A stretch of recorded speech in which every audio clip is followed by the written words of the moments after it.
അപ്പോൾ ഇതുവരെ നമ്മൾ കേട്ട കഥകളൊന്നും സാധാരണ നമ്മുടെ ഭക്തർക്ക് കേട്ടുകേഴ്വിയില്ലാത്ത കഥകളായിരിക്കാം എന്നാണ് ഞാൻ വിചാരിക്കുന്നത്. കാരണം ക്ഷേത്രങ്ങളോടനുബന്ധിച്ച് ഇത്തരം കഥകളൊന്നും പറഞ്ഞു കേട്ടിട്ടില്ല. അതാണ് കാര്യം. കഥകളൊന്നും ഇല്ലാത്തതുകൊണ്ടൊന്നുമല്ല, കഥകളൊക്കെ ഉണ്ട്. ഈ ഇരിക്കുന്ന നമ്മളെല്ലാവരും അതിശ്രേഷ്ഠന്മാരായിട്ടുള്ള വ്യക്തികളാണ്. നമ്മൾക്കെല്ലാം ഈശ്വരനുമായിട്ട് ബന്ധമുണ്ട്. മനസ്സിലായില്ലേ? അപ്പം ഞാനീ പറഞ്ഞ കഥകള് തമിഴകത്തിലെ ഗ്രന്ഥങ്ങളിലെ പെരിയ പുരാണം എന്നൊരു ഗ്രന്ഥമുണ്ട്. പെരിയ പുരാണം. ആ പെരിയ പുരാണത്തിൽ നിന്ന് എടുത്ത 3 കഥയാണ് ഞാൻ പറഞ്ഞത്. 63 നായനാർക്കും കഥയുണ്ട് കേട്ടോ. അപ്പോൾ അതൊന്നും ഇവിടെ പറയാനായിട്ടുള്ള സമയമൊന്നുമില്ല, അതുകൊണ്ടാണ്. അപ്പോൾ ആ പെരിയ പുരാണത്തിൽ ഉള്ള 63 നായനാർമാരിൽ ചേകോനുണ്ട്, ചക്കാലനുണ്ട്, ഇടച്ചേരിയുണ്ട്, വെളുത്തേടനുണ്ട്, വേളാനുണ്ട്, ശാലിയനുണ്ട്, പറയനുണ്ട്, പുലയനുണ്ട്, വേടനുണ്ട്, കുറവനുണ്ട്, കമ്മാളനുണ്ട്, മീനവനുണ്ട്. അങ്ങനെ അനവധി പേരടങ്ങുന്നതാണ് ഈ 63 നായനാർമാർ. അവരാരും തന്നെ ക്ഷേത്രത്തിന് പുറത്തു നിന്നവരല്ല, ക്ഷേത്രത്തിന് ഉള്ളിൽ നിന്നവരല്ല. കണ്ടോ കാര്യങ്ങളുടെ കിടപ്പ് കണ്ടോ? അപ്പോ ഇവർക്കെല്ലാം പുരാണങ്ങളുണ്ട്. നമുക്ക് ആകെ അറിയാവുന്നത് ഭാഗവത പുരാണം, ഗരുഡ പുരാണം, ബ്രഹ്മപുരാണം, ഇങ്ങനെ കുറേ പുരാണങ്ങളാണ് നമ്മൾ പഠിച്ചിരിക്കുന്നത്. പിന്നെ അധ്യാത്മരാമായണം, പിന്നെ കുറേ സഹസ്രനാമങ്ങൾ, അങ്ങനെ കുറേ കാര്യങ്ങളാണ് നമുക്കറിയാവുന്നത്. പക്ഷെ ഇങ്ങനെയും പുരാണങ്ങളുണ്ട്. ആ പുരാണങ്ങൾ ഏതൊക്കെയാണ്? കുയവർ പുരാണം, ചാലിയർ പുരാണം, വണികർ പുരാണം, ആയർ പുരാണം, വേളാളർ പുരാണം, പരതവർ പുരാണം, പറയർ പുരാണം, പുലയർ പുരാണം, പാണർ പുരാണം. അങ്ങനെ 70-ൽ പരം പുരാണങ്ങളുണ്ട്.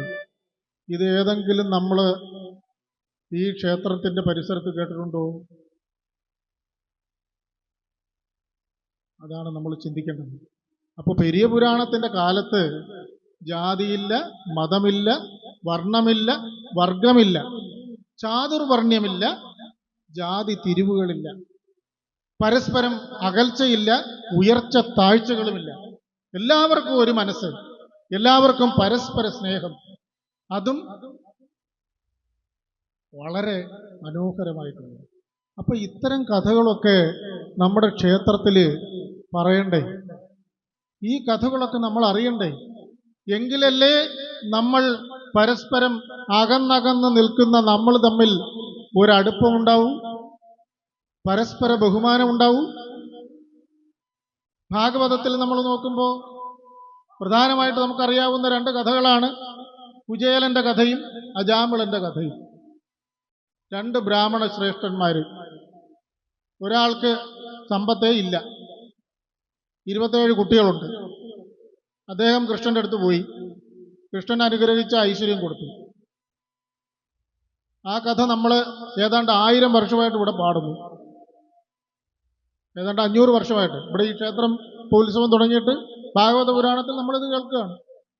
അജാമിളന് മോക്ഷം കൊടുത്തു. വളരെ മോശമായിട്ട് സഞ്ചരിച്ചിരുന്ന ഒരാള് പെട്ടെന്നൊരു സമയത്ത് നാരായണ എന്ന് വിളിച്ചപ്പോഴത്തേക്ക് അയാൾക്ക് മോക്ഷം കിട്ടി.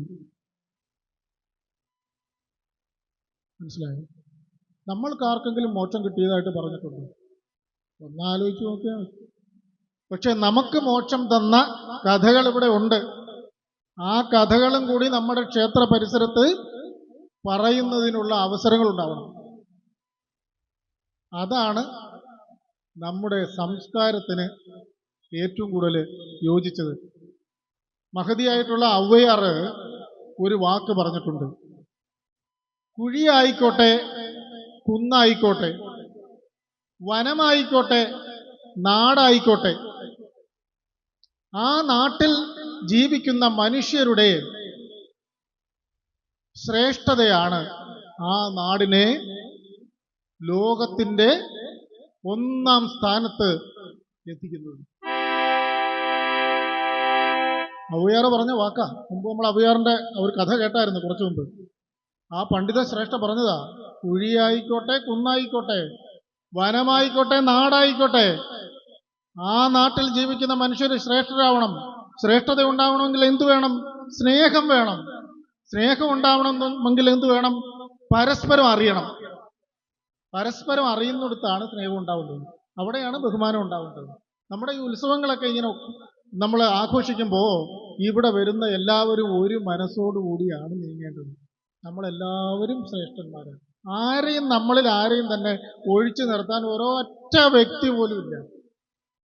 അതാണ് ഈ കഥകളിൽ നിന്ന് മനസ്സിലായത്.